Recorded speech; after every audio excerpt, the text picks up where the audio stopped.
Maka di sini ada gambaran pada kita yang pertama, kalau antum sedang dibimbing oleh Allah menuju kedudukan yang tinggi, maka sadarlah teman-teman, saat yang bersamaan antum tidak akan sunyi dari rintangan-rintangan sekitaran. Catat itu baik-baik. Anda kedudukan biasa, naik luar biasa, maka hambatannya itu akan semakin meningkat, tidak sama dengan sebelumnya. Anda orang kecil, diuji dengan ujian kecil. Anda orang menengah, diuji dengan ujian menengah. Anda kedudukan yang tinggi, maka akan diuji dengan kedudukan yang lebih tinggi lagi. Maaf, Allah tidak akan menguji dedaunan dengan angin yang menerpa akar. Pasti berbeda. Karena angin ketika kedudukan semakin tinggi, maka angin semakin kencang akan menerjangnya. Yuk kita turunkan. Jenis ujiannya bisa 3. Bismillah. Tenang aja mas ya. Antum lihat aja, tulis ya. Biar saya ngapus, insyaallah. Perhatikan baik-baik. Sini. Kedudukan bersanding dengan ujian. Kalau rumus fisikanya, F berbanding lurus dengan P. Gaya berbanding lurus dengan tekanan. Jadi kalau antum misalnya rumus asalnya F1 sama dengan F2, gaya gerak sama dengan gaya dorong. Kalau dikembangkan ke sini, tenaga kecil begini, maka yang bunyi kecil. Kalau besar, semakin besar lagi. Nah, memahami rumus ini, F sama dengan P. F berbanding lurus dengan tekanan. Ada gaya tekanan juga yang cukup kuat. Ketika antum pukul kencang, suara kencang. Tapi ini lebih sakit kan? Tekanannya lebih kuat. Itu agak berbeda. Itu dalam persepsi positif. Dalam persepsi negatif juga bisa. Gaya berbanding lurus dengan tekanan. Semakin orang banyak gaya, semakin tertekan hidupnya. Ya? Tanya. Sekarang lihat sini.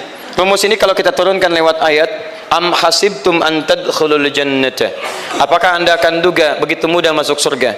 Walamma yatikum matalul ladzina khalau min qablikum. Sementara Allah belum menguji Anda seperti orang dulu yang dijamin surga mendapati ujian.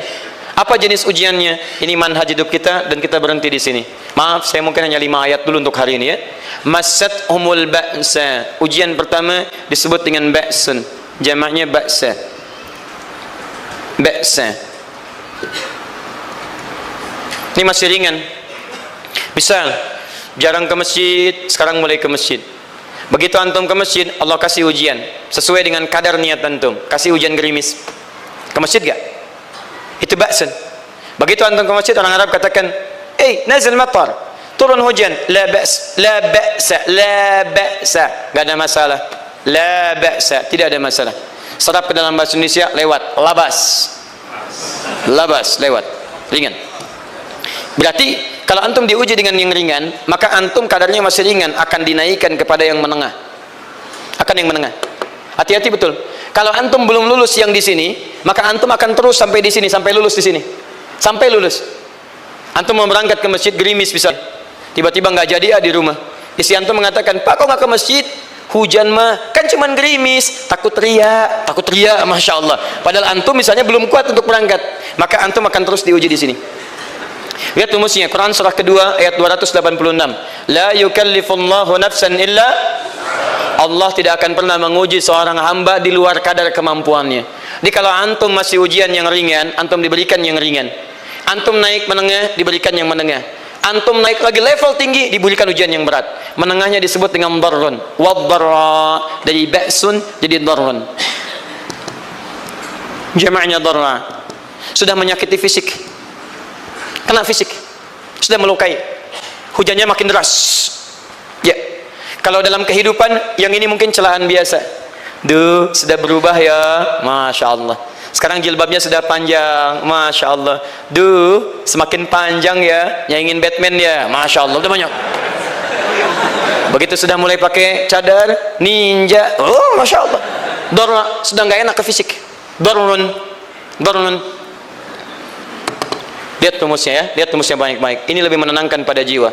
Ketika Anda dalam level-level seperti ini artinya Allah sedang menaikkan iman Anda dalam level yang lebih tinggi lagi. Jadi ketika ada celaan menghunjam dalam lisan seseorang, sudah mulai menyakiti, itu sebetulnya pengakuan dari Allah lewat lisan orang itu bahwa Anda sedang diangkat keimanan pada tingkat yang lebih tinggi. Ada yang mengatakan, kamu kenapa sih pakai jilbab begitu? Yang biasa aja kali. Mah, yang iman biasa sudah banyak. Saya ingin menampilkan keimanan yang luar biasa. Supaya dengan iman itu saya lebih mendoakan mama. Saya menampakkan amalan-amalan. Mudah-mudahan pahalanya bisa buat mama. Masuk dengan bahasa yang baik. Masya Allah. Jadi kalau antum bisa melawan hal-hal demikian dengan bahasa yang indah, itu nyaman kepada jiwa. Kadang-kadang ada kalimat-kalimat yang tidak perlu pakai dalil, teman-teman sekalian. Kembalikan ke sini. Terakhir, wazulzilu zilzal. Zulzilu zilzal. Gempa, goyang. Dia ada ujian yang bisa menggoyangkan diri kita, membuat gempa hati kita. Antum sudah nggak kuat, kadang-kadang jalan sempoyongan, padahal nggak ada gempa di luar, cuman hati kita kayak kena goncangan. Diserang sana, serang sini, nggak bisa tidur, nggak bisa makan, tawarin ini susah, itu susah. Wazulzilu. Bahkan hatta yaqula Rasul walladzina amanu ma'ahu mata nasrullah. Sampai-sampai Rasul SAW, bahkan orang-orang beriman, bahkan yang setelahnya bisa mengatakan, kapan ini berakhir? Akan tiba masa Anda mengalami satu situasi sampai Anda mengatakan, kapan berakhirnya yang seperti ini? Serang, serang, serang. Perhatikan, jika Anda berada pada level ini, saya ucapkan selamat kepada Anda, karena Anda akan diangkat pada kedudukan yang tertinggi di antara sekian ujian yang ada. Zuzan. Artinya Allah akan naikkan Anda pada derajat yang tinggi. Karena hukum ujian tadi, la yukallifullahu nafsan illa wus'aha. Allah nggak akan menguji seorang hamba di luar batas kemampuannya. Jadi kalau Anda sudah dipandang oleh Allah siap menerima yang ini, maka Anda akan diberikan zilzal. Kalau Anda nggak mampu, Anda hanya akan diberikan darra atau ba'sun. Dimohon maaf kalau di antara jamaah yang hadir saat ini Anda merasa sedang punya masalah yang berat, membuat hati Anda goyah. Saya ucapkan pada Anda, dari sekian hamba Allah yang ada di muka bumi, cuman Anda yang diberikan itu. Artinya Allah akan mengangkat derajat Anda. Ayo bahagia dan yakinlah, bukan orang lain yang dititipkan, Anda yang diberikan. Allah percaya pada Anda. Kenapa Anda tidak yakin? Bukan orang lain. Jadi mustahil Allah memberikan ujian berat kalau Anda nggak sanggup. Karena cuma Anda yang sanggup, Anda yang dikasih. Makanya jangan mengeluh. Jangan katakan, ya Allah kenapa saya, ya Allah? Why me? Kata Allah, why not? Kamu yang bisa, yang lain tidak. Dan tanpa harus Anda menuliskan status, memang cuma saya yang sanggup. Oh Masya Allah, gak usah. Sadari, kalau bukan sayang, Allah itu punya sifat adil, nggak mungkin menukar sesuatu di luar kadarnya. Antum tahu cicak? Halo? Jangan katakan wallahu alam. Cicak, baik, bagaimana aktivitasnya? Merayap. Di mana?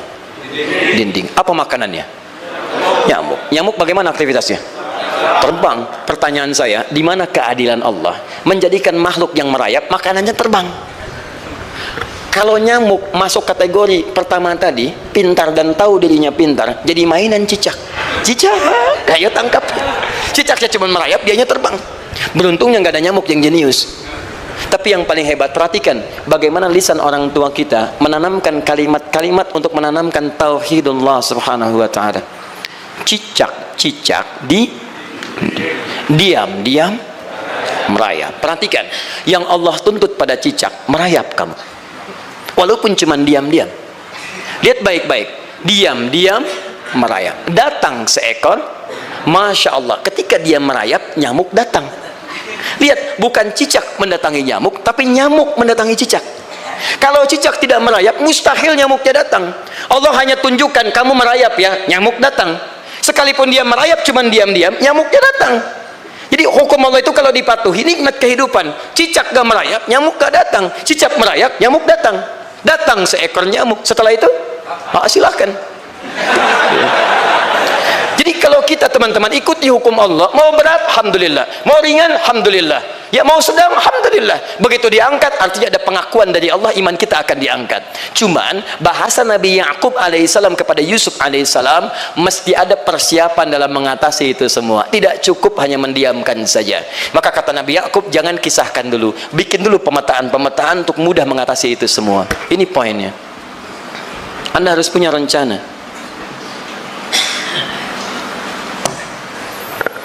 Maka Nabi Ya'qub menyiapkan, bekali dulu ini, siapkan itu. Kalau ambil ke aspek teori untuk kita sekarang, tafsir dari ini untuk menyelesaikan solusi di Quran surah kedua ayat 214 tadi, maka jawabannya ada di Quran surah ketiga ayat 142, paling kiri sebelah atas. Ini kanan sebelah bawah, ini kiri sebelah atas. Dan awal ayatnya dibuka dengan kalimat yang sama. Perhatikan, Al-Baqarah ayat 214 kalimatnya menggunakan am hasibtum an tadkhulul jannah. Ali Imran 142 am hasibtum an tadkhulul jannah. Yang Al-Baqarah itu ujiannya, walamma ya'tikum mathalul ladzina khalau min qablikum masathumul ba'sa wad-dharra waz-zulzilu. Yang Ali Imran itu solusinya. Am hasibtum an tadkhulul jannata wa lamma ya'lamillahu alladhina jahadu minkum wa ya'lamas sabirin. Saya tutup sampai sini dulu. Teman-teman perhatikan, walamma, sedangkan Allah ya'lamillahu alladhina jahadu minkum, belum melihat kesungguhan Anda untuk mengatasi berbagai persoalan kehidupan itu.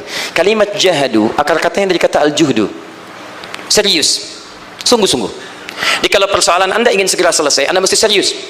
Hei yang sedang kuliah, kalau mau cepat selesai kuliahnya, serius belajarnya, pahami dengan baik. Kalau Anda nggak pernah serius, bagaimana bisa menyelesaikan pelajaran dengan baik? Hei yang sedang berumah tangga, kalau ingin baik rumah tangganya, serius dalam berumah tangga, keluarkan hukum-hukum Allah, terapkan dalam kehidupan rumah tangga, Anda akan mendapatkan manfaatnya. Hei yang sedang berbisnis, serius dengan pekerjaan, karena hanya orang serius yang bisa menghasilkan kekayaan-kekayaan yang terbaik. Serius dalam ibadah, karena ibadah melahirkan keberkahan dengan kekayaan yang Anda dapatkan dari titipan Allah Subhanahu wa taala. Ayo serius. Al-juhdu dibagi 3 bagian. 1, serius dalam merencanakan, disebut ijtihad namanya. Bikin rencana. Misal, maaf, tadi dalam keluarga, kalau diambil kedudukan Yusuf alaihissalam, antum tempatkan itu pada porsi pertama sebagai target. Misal, Yusuf diberikan kedudukan oleh Allah. Bagaimana anak saya punya kedudukan walaupun tidak sama dengan Yusuf alaihissalam? Cari, rencanakan, buat pemetaan. Di masa depan anak saya mesti punya kedudukan. Apa? Kalau dalam kedokteran, kedudukan dokter yang terbaik. Kalau dalam bisnis, pengusaha yang terbaik. Misal, kalau dalam pemerintahan, jangan tanggung-tanggung, jadi presiden, jadi itu. Anda turunkan kemudian pendidikannya dari situ. Ijtihad direncanakan. Masuknya lewat sini, lewat sini, lewat sini, lewat sini. Seperti kemudian, maaf, Hannah dengan Imran rahimahumullah merencanakan hasil yang terbaik untuk Maryam, bahkan sejak dalam kandungan. Quran surah ketiga Ali Imran dari ayat 35 sampai 37, paling kiri pertengahan sampai bawah. Idz qalat imra'atu Imran rabbi inni nazartu, bahkan nazartu ma fi batni muharrara, saya bernazar anak saya yang lahir ini akan punya kedudukan dekat dengan Allah Subhanahu wa taala. Di sejak bayi direncanakan mau jadi apa. Setelah itu apa? Jihad. Jihad itu kesungguhan dalam mempraktekkan, mengaktualisasikan konsep yang sudah dibuat. Jangan sampai cuma berdoa, tapi doanya tidak disandingkan dengan ikhtiar, nggak nyambung. Makanya ketika lahir ada jihad, jihad dengan doa. Falamma wada'at saqalat rabbi inni wada'tuha untha, ayat 36-nya. Wallahu a'lamu bima wada'at wa laysa dzakaru kal untha. Lihat, wa inni sammaituha Maryam wa inni u'idzuha bika wa dzurriyyataha minasyaitonir rajim. Doa. Setelah berdoa apa? Teruskan. Bagian akhirnya ayat 37-nya. Maaf teman-teman, tidak cukup dengan doa. Karena Maryam masih dekat dengan Allah, punya kedudukan, dia mesti dirawat oleh orang yang paling saleh. Cari Nabi Zakaria, orang saleh. Mesti merawat. Tempatnya masih netral dari keburukan, bikin mihrab. Jadi tempat dibuatkan, orang soleh merawat, doa dipanjatkan, doa berbanding lurus dengan ikhtiar. Apa yang terjadi? Ayat 37-nya. Fataqabbalaha rabbuha biqabulin hasanin wa ambataha nabatan hasana. Maka Allah Subhanahu wa taala menerima usaha orang tua ini. Doanya diterima, ikhtiarnya diterima. Jadi kalau antum mengambil ayat tadi, diterapkan dalam kehidupan, rencanakan teman-teman sekalian. Anak mau sekolah di mana? Mau jadi apa? Turunkan ke bawahnya. Oh, dia mau jadi dokter, dokter yang hafal Quran, turunkan. Pendidikannya di sini, di sini, di sini, di sini sampai paling kecilnya. Siapa gurunya yang dekat dengan Allah? Sekolahnya yang menjauhkan dari hal-hal keburukan, sampai satpamnya soleh, securitynya soleh, koperasinya orang-orang soleh, gurunya orang-orang soleh. Hadirkan. Kalau ikhtiarnya sudah nyambung dengan doa, maka fataqabbalallah, qabbalallah. Taqabbalaha rabbuha. Diterima Maryam, antum diterima. Ini kadang-kadang yang nggak nyambung nih begini, doanya nggak nyambung dengan ikhtiar, itu masalahnya. Ya Allah, mohon ya Rabb, jadikan anak saya rajin sholat, hafal Al-Quran, tapi ditempatkan di sekolah yang tidak pernah mengajarkan sholat, nggak nyambung. Ditempatkan di tempat yang tidak pernah mengajarkan Quran, tidak nyambung. Nggak ada kesamaan di situ. Maka Nabi Ya'qub alaihissalam memberikan gambaran kepada anaknya, nak, kamu akan punya kedudukan begini, hati-hati, setiap ada kedudukan akan ada rintangan, kamu harus punya rencana untuk merencanakan solusi-solusi terbaik untuk itu. Kemudian yang terakhir, ini yang paling hebat, mujahadah, perjuangan melawan emosi. Karena tidak sedikit tantangan itu, maaf, yang berat itu bukan menghadapi fisiknya, tapi menghadapi diri kita sendiri. Mau ke masjid, malas, itu yang susah dihadapi dibandingkan dengan hujan. Hujan ada payung, malas mau pakai apa? Maaf, menurun, semangat turun, malas datang, kecewa datang, pesimis datang, lawan, namanya mujahadah. Gabungkan ketiganya, isi dengan sabar. Wa ya'lamas sabirin. Manhaj itulah yang diberikan kepada Yusuf, sehingga Yusuf nanti mengalami tahapan-tahapan kehidupan sampai dengan beliau mencapai puncak tertinggi, disebut kemudian menjadi Al-Aziz, dan disitulah kemudian terbukti mimpinya setelah 40 tahun atau 80 tahun disebutkan dalam satu riwayat, maka terbuktilah mimpi ini punya kedudukan. Bapak ibunya beserta saudara-saudaranya sujud di hadapan Yusuf alaihissalam. Teman-teman, ini baru 5% dari pengajaran yang ada di surah Yusuf. Masih banyak hal yang lainnya. Bagaimana ketika mohon maaf bertemu dengan saudaranya.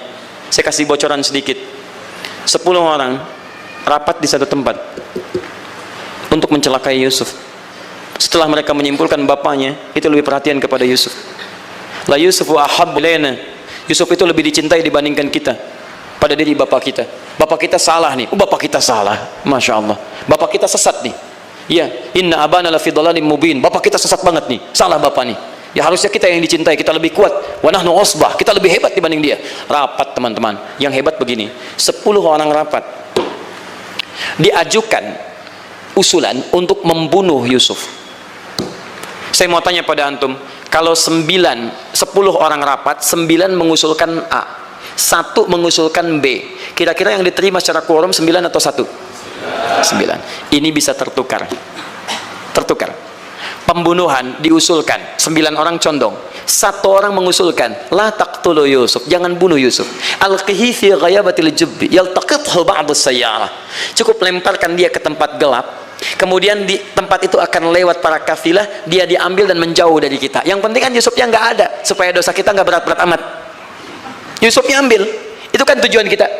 Lihat baik-baik, biasanya setan kalau sedang melakukan sesuatu itu nggak akan nanggung, nodong bisa pembunuhan, lempar bisa perampokan. Tapi ini yang aneh, kenapa 9 orang yang untuk membunuh itu tiba-tiba belok menyepakati rencana yang pertama?